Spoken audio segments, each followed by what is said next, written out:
Hello everybody and welcome to another week of the Frenzy Extra. I'm Andy Lacombe. This is our Central Mass Super Bowl edition or preview edition on the Frenzy Extra, and we're coming to you from Grafton High School where the Indians are getting set for the D4 game, taking on Holy Name for a Central Mass title. First, let's take a look at all the matchups for the championships on Saturday. At Commerce Bank Field at Foley Stadium, you have the Division 5 title game, Uxbridge and Northbridge. It is a Thanksgiving Day rivalry to decide the Central Mass champ. That's at noon. Division 2, St. John's and Neshoba, 3 o'clock. That'll be a battle of two teams that are clicking at the right time. Over at Doyle Field, West Boylston and St. Bernard's in Division 6 go at it at noon for that title, and Division 4 features Holy Name and these Grafton Indians. That game begins at 3 o'clock up north in Leominster. We begin our previews in Division 6 where the West Boylston Lions are getting set to kick it off with St. Bernard's, who have been a juggernaut all season long.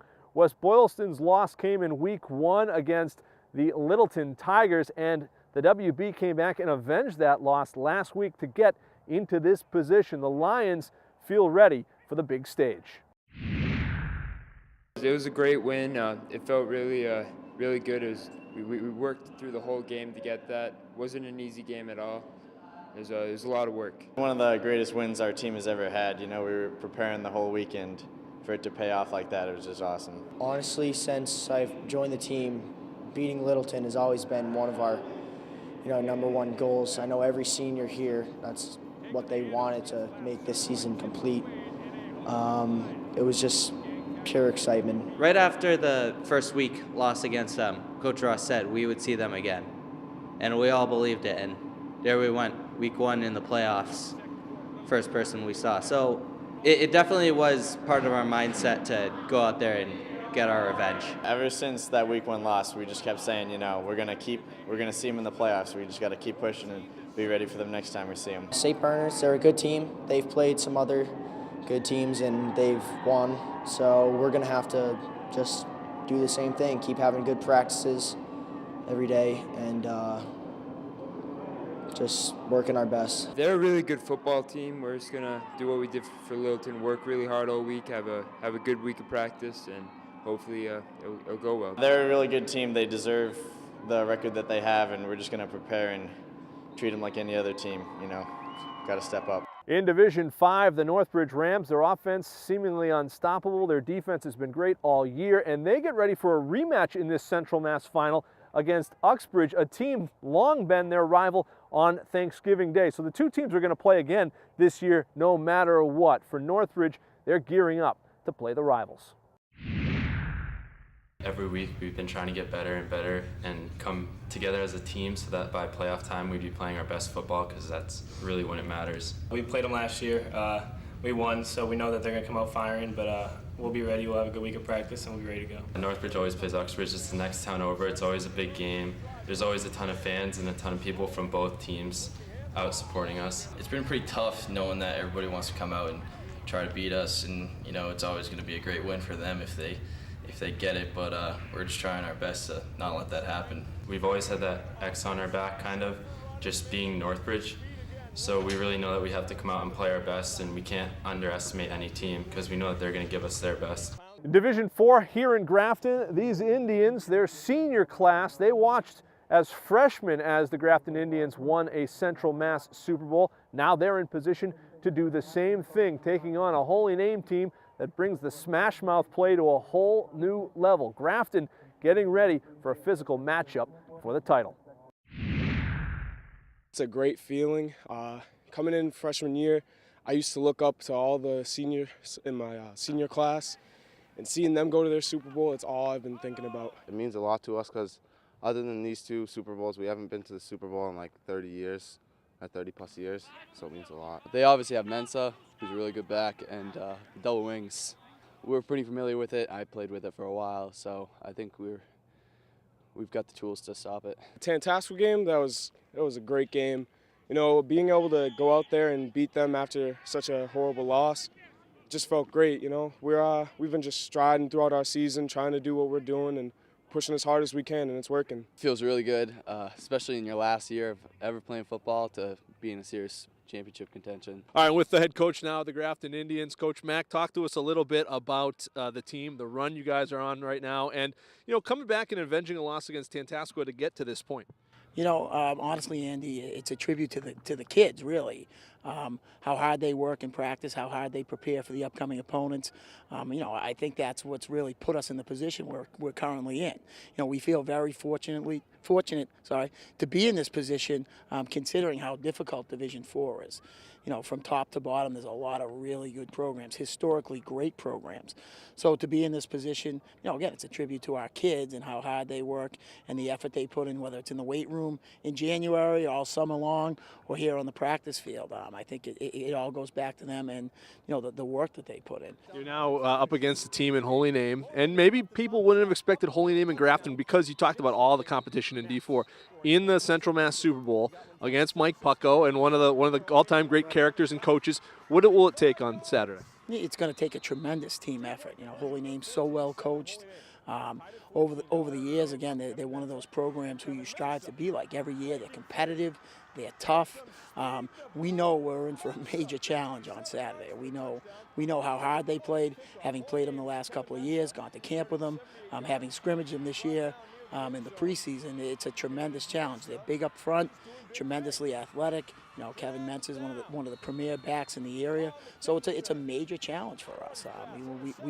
We look at it as a challenge that we're going to have to play our best game in. To give ourselves a shot. And lastly, how special is this for your seniors and guys like O'Brien who've been battling for so many years and guys that have, like you said, put the work in? How big a deal is this for the seniors and for the program? It's a huge deal for us, for our program, for our team, but especially for our seniors. This is a group of kids, who as freshmen, a lot of them were around when we won the Super Bowl in 2012. And they understood and understand now what it takes to get there. To get to this position. So it's just, again, a tribute to them and their hard work in the off season, all summer long, here in the practice field, overcoming injuries, battling through things to get into this position. So it's great for our seniors. It's a tremendous group of kids. I told them in the summer, watching them work, watching them flip the tires, lift all the weights, and the stuff we have them do, that this group has the potential to do something this year, to put our program where we want to be. We want to be, like those traditional powers in Central Mass. That's ultimately, our goal. We know it's going to take time and hard work, but that's ultimately where we want to get to. We want to be considered one of those teams. Hey, Grafton's one of those teams you have to contend with every year, so that's where we want to be. And those seniors put us in that position. So, but we got a ways to go, Andy. This is a work in progress, and we're just going to see what happens Saturday. We're going to go out there and we're going to give an effort and see what happens. Well, you're in a good spot, and I grew a beard just so I could look like you.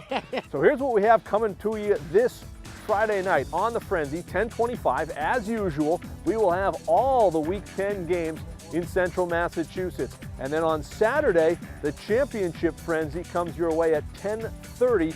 We will have the Super Bowls covered for you in Central Massachusetts, plus some games from the college ranks as well. Time for a break. When we come back, we go inside the studio with Kevin Shea and Jim Wilson from the Telegram and Gazette. They're going to break down all the big matchups coming this weekend.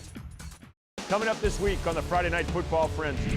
Friday night, we've got a full slate of Week 10 games, including North Middlesex at Wachusett, Doherty at Shepherd Hill, and Clinton at Auburn.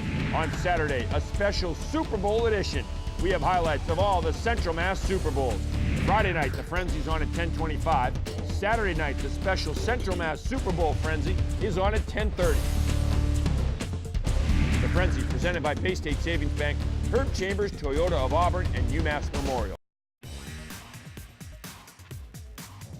Welcome back, everyone. Kevin Shea, joined by Jim Wilson, the sports editor for the Telegram and Gazette and Home Team Magazine.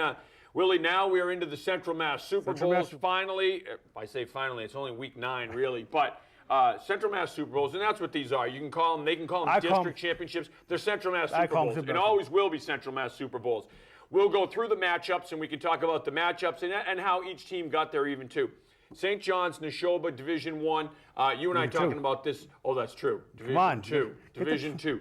Top spot out here. But no. We have a true state champion, just not in Division I and III. It's the Eastern Mass champ. All right. And we're off. Division II, we're off and running. St. John's and Neshoba. He's winding me up, folks. I'm like Don Cherry over here. My kind of guy, put it there. All right, Division II, we got St. John's, Neshoba. Neshoba is my Bill Belichick team.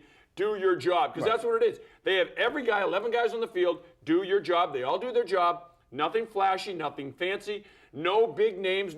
They may not have a super teamer on the team, which even is a bigger testament to how good they are and what a true team they are in the ultimate team sport. St. John's Neshoba, though, good matchup. Yeah, not to, it's like I said, don't put it on the board yet because that's not a shot. Right. That's just, like I said, that's how good Neshoba is because they have, it's like a next man up thing. If you want to stop, you want to try to focus on stopping Jake Benjamin in the running game, that's fine. They got Nate Mansell, they got Egan Bechtel, they got about 4 or 5 other running backs that get about 10 carries a game. Yeah. So they have the wing T offense. Everybody gets a touch, and if you can't, you can slow one guy down. You got to slow 4 more down. By then, they've already put up 28 points. Right, and that's one of the things I saw them play Marlboro last week. If you count the quarterback, 5 different players carrying the football from the time I saw him. Now, as you mentioned with the wing T offense, and they run that wing T offense so well, they'll have 2 running backs, and they're running them steady diet, going to the right, going to the right, going to the right. So now your linebackers and safeties, and everyone's flowing to their left, going to the right, and all of a sudden the wing back comes back on a counter, and that's a 3rd running back, and everyone's flowing this way, boom, he's off your hip, and he's gone for a 30-yard gain. And they run that wing T so well, and I give a lot of credit, too, to Atwood, the quarterback, because, as you and I were saying, you have to have good feet. You have to have quick feet because you have guards pulling, you have tackles pulling. There's a lot of movement, and the quarterback has to keep it all there, reverse pivots, open pivots. He does a great job running that offense, and he can throw the ball, too, when needed. But, the main thing is work that offense, work that ground game, and he shows great quickness and poise. Mike Kirtley's a great line for them. I mean, there's, like I said, there's not one ultimate superstar. Like in the past, they've had like a Zach Hume or one of those guys they can sort of rely on. He's their stud. They have a lot of really good athletes on that team. Juku, exactly.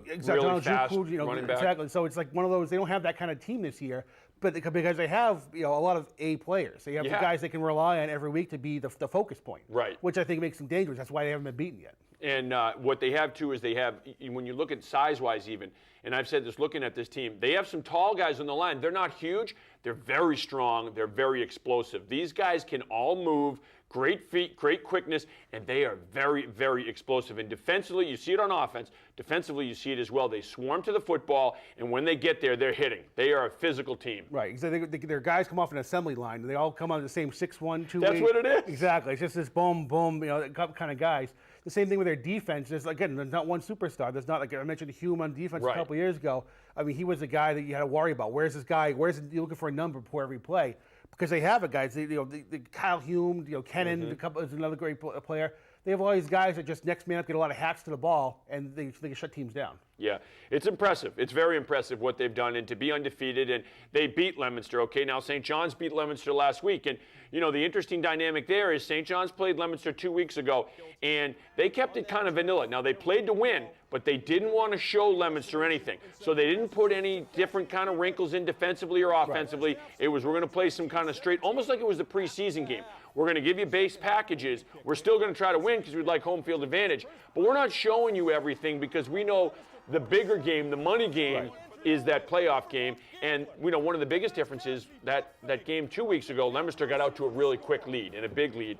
That didn't happen last week in the semifinals, and St. John's played a really good game. You and I talking about Tim Cassidy. The way he's throwing the ball, he's such a great weapon running, and he's such a physical runner, and he pounds people, but he's been throwing the ball vertically really, really good, hitting guys in stride and seams. Yeah, he doesn't have any top caliber weapons either. He has like Neshoba. Right. A lot of very good athletes in the receiver corps.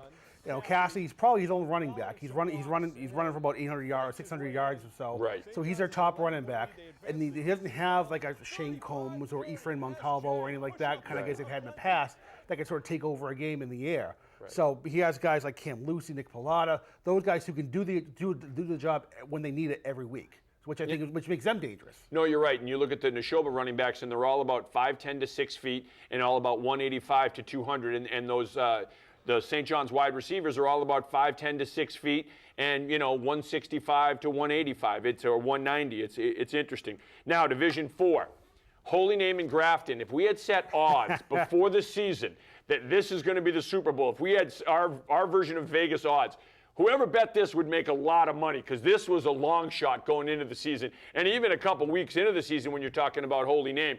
But 2 teams that earned the right to be here. Now Grafton's been up in that mix the whole time, but Holy Name, really starting with that Bedford game on the road, rolling, kind of been an underdog every week. Right. But they're a team that's Kevin Mensah gets a ton of the attention, and rightly so. He's such a great running back. But now you get Leck in there. They are a team right now that's in that double wing kind of breeds that too. Very unselfish, a lot of weapons, everyone doing their job. Yeah, get there early this game. This will take about half hour to play. With these two guys, Grafton and Holy Name, running the ball. Great running game all across the board. You talked to Coach Mike Pucko. He must be scratching his head to wonder how they've gotten here at this point, especially in last week. You want to know how good Holy Name's become. You look at the game against Dory last week where they fall behind about 15, 16 points early, and they come back and they end up hanging on. But it's a different team. The third quarter, they come back, they get a quick touchdown, to recover a kickoff, get another touchdown off that play. Pretty soon, they're coming back in that game and get a convincing win. That says a lot of how much that team has changed at the beginning of the year, how good they are. And they have Mensah's probably one of the best running backs around. And he's a game changer every time he touches the ball. Right. You got guys like Leck who's coming up. Both teams are like those classic Holy Name teams back with Price and Iguanagu.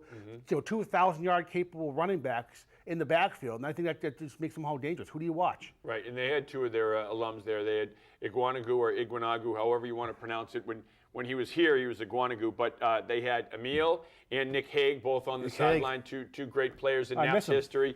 When you look at this Grafton team, and O'Brien's one of my favorite players in Central Mass because he's an old school football player. Put him anywhere on the field. He's, what does he weigh? 170, 175. Plays the game like he's 6'4", 225. Runs so hard. Runs into people. Never wants to run out of bounds. Wants to run someone over at the end of the play. He just seeks contact, and he's such a tough kid. And, it belies his size because, like I said, he plays like he's 50 pounds heavier and 4 inches taller than he really is. It's a classic kind of guy. You talk about those blue-collar double-wing offenses, that's the kind of guy they need.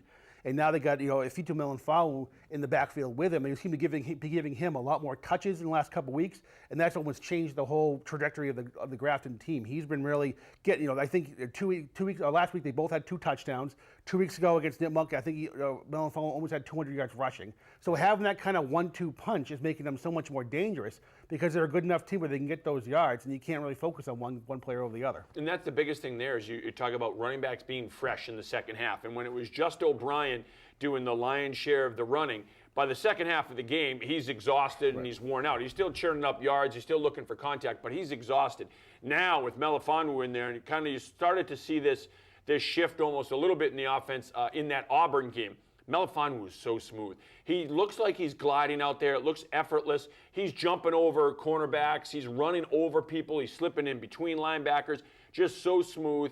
So now you have 2 guys that can go 100% every single time because they don't have to worry about, well, I'm going to carry the ball 45 times, so I still need something in the tank in the third quarter, in the fourth quarter. It's when my number's called, I'm going, and if it's not, he's going. And that's what Holy Name has. So it's a great matchup of 2 teams with a balanced running attack, 2 teams that are very physical, that would love this game to be played within the hash marks. You could say, we're going to cut the field right down the middle in the hash marks and only play between the hash marks. Both teams would be like, that's fine with us. Yeah. Let's go. Head up. I'm going to knock you backwards, and I'm going to go knock him down. The Grafton defense is good. I mean, holding Tantasco with just 7 points. That's a potentially explosive offense. We talked about them last week. It's a game that can get out of control fast, and they didn't let that happen. They kept it close. We'll talk about later when they get to like West Boylston. They're the same kind of way. They sort of just keep it close and let the offense take it over. All right, Division 5, Northbridge and Uxbridge. It's the Thanksgiving Day rivalry. So much history between these 2 teams and in this game.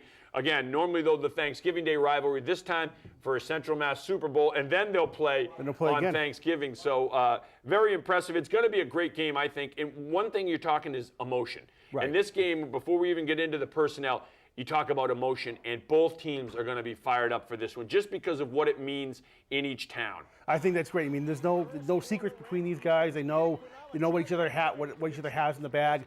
I think that's going to be a key. I want to see how Uxbridge defense's response to this because you look at that. I mean, 396 points for the Northbridge offense. That's pretty impressive. They've only given up 13. And last week against Oakmont was a late touchdown. So to have that kind of, you almost want to put, find guys like, Brent Whitlock and Kyle Shukanik, those guys, you have to sort of find out who I think they can. I don't think they can man up on these weapons that Northbridge has. What can we say about Northbridge? We haven't already. Right. But they sort of need to don't let these guys get out of control and try to limit the damage because he's not going to shut them out. Right. It's a matter of just trying to keep close because with Max White Cohen, that Uxbridge offense is explosive as well. And that's what I'm looking forward to. I'm looking forward to seeing the Northbridge secondary against the Uxbridge aerial attack because, as you mentioned, White Cohen. He brought the team back in the second half last week against Leicester. It was his throwing, not ideal conditions on that Saturday, very windy. It was a little colder. And White Cohen just kept picking his spots. He's got Oliver Sawyer. He's got a lot of good weapons out there. But he's a good quarterback with a strong arm and an accurate arm. So I'm looking forward to kind of seeing these matchups and seeing who comes out on top and if a guy like Keenan Quinama can get pressure on him. Their only losses were to St. Bernard's and Grafton. They're both playing for Super Bowl titles in the Saturday. Right. So, I mean, Uxbridge has been tested. They've been doing a pretty good job. They almost came back against Leicester. I mean, St. Bernard's rather 2 weeks ago, and that won that loss. They came back to them in the second half. So that's dangerous. I don't think, it's one of those games. It's a good thing Northbridge looks like they can score 40 points a game because they're going to probably need all those 40 points. And one thing, you and I have brought this up before, the one thing you can't account for is your scout team can't replicate Northbridge, how quick they are, how deep they are. You could have one player maybe and say, okay, he's going to be Chandler Brooks, but you're forgetting about the other guys. No one can replicate Chauffeur and, and then Quinney on defense. It's as much as you can prepare for it until they get out there and it's game speed. It is. You played Grafton's a Super Bowl team and St. Bernard's is a Super Bowl team. No one in Central Mass is like Northbridge. Right, exactly. I think it's going to be a great game just to watch the firepower. And then Division 6, West Boylston, St. Bernard's. Another upset special, especially for West Boylston getting there, knocking off Littleton, 2-time Central Mass Super Bowl champ, 2-time state Super Bowl. They won it 2 years ago. Last year they were in the state Super Bowl. Everyone was kind of predicting, hey, they're going to be there again for the third straight year, even though it might not have been as good as a team as the last 2 years. But how about the West Boylston Lions and the job that Mike Ross did his first year there? And, obviously Cole McCruby deserves a lot of credit, but you still got 11 guys on the field. And it doesn't matter how good one player is, even if he is the Mike Allstott of Central Mass, you still need other guys blocking for him. And you still need, the quarterback, Tim McQuaid, running the show. In the last six games, the West Boylston defense only given up a touchdown twice. More than one touchdown in 2 games. So I think, you look at McCoubry, and obviously he's going to be the focal point. But that defense showed last week what they can do. Mike Ross made it a point to just show how tough that defense is. They wore them down. They sort of kept that, we talked about it earlier with that game, just don't let the game get out of control. And then they sort of limit their chances. If they can keep it within 7 points, it's going to be a winnable game for them with a weapon like McCoubry. And they did that. And one of the things I like about West Boylston is the coaching staff doesn't panic.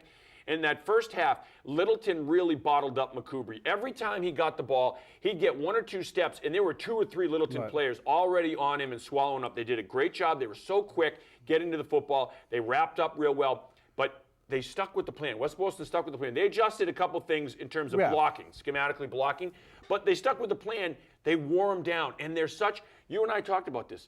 This team is so much more physical and so much tougher now than they were 2.5 months ago when they started with Mike Ross in this program. And it showed. It showed on Friday night at Littleton. That's Rossi and Tooch and all those guys putting their stamp on it and just basically, like you said, Littleton in the first half, they can probably absorb those McCoubry hits. Right. But getting 20 of them over the course of the game, that sort of wears you down. Yeah, and maybe you sort of have the alligator arms going in and make tackles next time because you don't want to wrap this guy because he's just going to bruise you. He's a beast, and he's going to just punish and punish and punish. From cream puffs to cup for championships.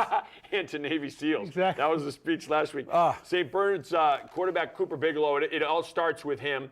And whether it's running the ball, throwing the ball, he is your number one, defensively, he's your number one focal point. And what he makes you do is, whether it's you have to spy him with a linebacker, spy him with a safety, but you have to make sure that your pass rush is contained to kind of keep him in a certain area. And then you have to prevent him from ripping off a big run. And then, if you do focus too much on that, he drops one over the top. He's got big play pace capabilities. That's what the big thing is, and they got to watch the big play on here because that's what St. Bernard's lives and dies on. They love, you might want to stop them on one set and down, but they rarely go 3 and out. They love the big touchdown pass. They've only been held under 28 points twice this year. So I think, and they played, with that schedule, you want to say, okay, well, they're building a dual valley conference, they play Division 6, but they're still, in the big games like against Uxbridge and teams like that, they've shown up, they've done a good job in that. You know, they got Cooper Bigelow, they got AJ Robichaud in the running game, he's a good running back. Parker Bigelow, Zach Merchant in the air, they have weapons. So I mean, it's not like they have you bottle up one guy and they can sort of contain. They're the Oakland Raiders of old. They want to air it out. They want the big play and big points up there. All right, Jim, thanks for joining us as always. Next week we'll be talking about who the Central Mass Super Bowl champs are and looking ahead to the state semis. Brush up my Wakona knowledge. All right, he's Jim Wilson. I'm Kevin Shea. We're back with plenty more of the Frenzy Extra right after this. Coming up this week on the Friday Night Football Frenzy. Friday night, we've got a full slate of Week 10 games, including North Middlesex at Wachusett, Doherty at Shepherd Hill, and Clinton at Auburn. On Saturday, a special Super Bowl edition. We have highlights of all the Central Mass Super Bowls. Friday night, the Frenzy's on at 10:25. Saturday night, the special Central Mass Super Bowl Frenzy is on at 10:30. The Frenzy, presented by Bay State Savings Bank, Herb Chambers, Toyota of Auburn, and UMass Memorial. To the college ranks now, the Assumption Greyhounds rolling into the NE10 championship game. They are hosting this game and they face a familiar foe. Anytime you're the first at anything, it's pretty exciting. So this is the first time we've been able to host the NE10 Conference Championship, and it's the first time we've had 9 wins. There's a lot of firsts going on right now that we're really excited about. So at the beginning of the year, when we sat here, if we would be talking about being in the championship game at the end of the year, I think that's something we'd all be, certainly excited about. So that's where we're at. That's the reality we're in right now, and our kids are absolutely, geared up for this thing. Having played them before, it makes it more of a common opponent. Now we've played them. This will be the second time this year. Played them 2 times the year before. 2 times the year before that. So more so than any other team, we're finding ourselves in a situation where it seems like it's always us and them kind of going head to head. So playing them, they're a very, very familiar opponent. Again, a lot of the names have changed, but the schematics of it, what they represent, what type of team they are, is all very much intact. Well, at Anna Maria, Vincent Agra's bunch got their first win of the season in comeback fashion over Gallaudet, and now the Amcats, a very young team, get prepared for their final regular season game against their closest rival, the Becker Hawks. It was a great team win. Offense, defense, special teams, they did a great job. And to hear some of the comments on the sideline of our kids, come on, we can do this. And, we came back from 2 touchdowns down and in the second half, and the kids played and finished with a great effort. Friday night at the team meeting, I counted all the freshmen. We traveled with 27 freshmen. So we were a young group, but they matured. Some of those freshmen come into play. We've had 4 or 5 shine on offense and defense. We had a bunch on special teams. So I'm pretty excited where we're at right now with those kids. Becker is a very, very solid football team. I think they're probably underrated in this league. They've done some great things, and I wish them the best. They've been super in all aspects. Their offense has been fantastic. Defense, but special teams have done a great job. They're tremendous athletes. We have to play our best game, and we have to come out with our hair on fire to make sure that we can stay on the field with them first and be able to compete, and hopefully play well enough to get the win. Well, Holy Cross dropped a tough one to Lehigh a week ago. Their record now 4-5, and for the Crusaders, they just bust back from Pennsylvania, and now they're heading back down to Lewisburg to take on the Bucknell Bison, trying to once again even their record on the season against a tough defense in Bucknell. First and foremost, their defense. They're ranked number 1 in scoring and total defense. They're very aggressive. They're very well coached. They do some really nice things. So with that type of defense, they're going to limit your point production. And they have a ball control type of offense that tries to eat up the clock and not give you a lot of opportunities as well. And they score just enough to win games. So it's one of those games we have to do a good job of getting them off the field and making sure that we hit the Bucknell defense where it hurts, and try to get them out of some of the things that they feel comfortable doing. All right, to the Dean's List now in the college ranks. Mitch Seeley out of WPI and Doherty High School, 2 receptions, 35 yards, and 2 touchdowns in a win over Rochester for the Engineers. Shane Padini out of Leicester and Becker College, 13 tackles to lead the Hawks to a win over Castleton. Trey Watson out of St. Peter Marion playing at Fitchburg State, 10 tackles, 2 sacks in a win over UMass Dartmouth. John Vassar, younger brother, plays at Doherty. He played at St. John's. He's at Wesleyan now, 4 tackles and a win over Williams. James McGuigan out of Shepherd Hill at Nichols, 5 tackles against MIT. And Tyler Barry, you saw him, the former O-Town star playing at Worcester State, 4 receptions, 69 yards in the win over Westfield. Well, that'll do it for this week, the penultimate version this year of the Frenzy Extra. I'm Andy Lacombe from Grafton High School. We will see you next week, but first we'll see you Friday and Saturday on the Frenzy.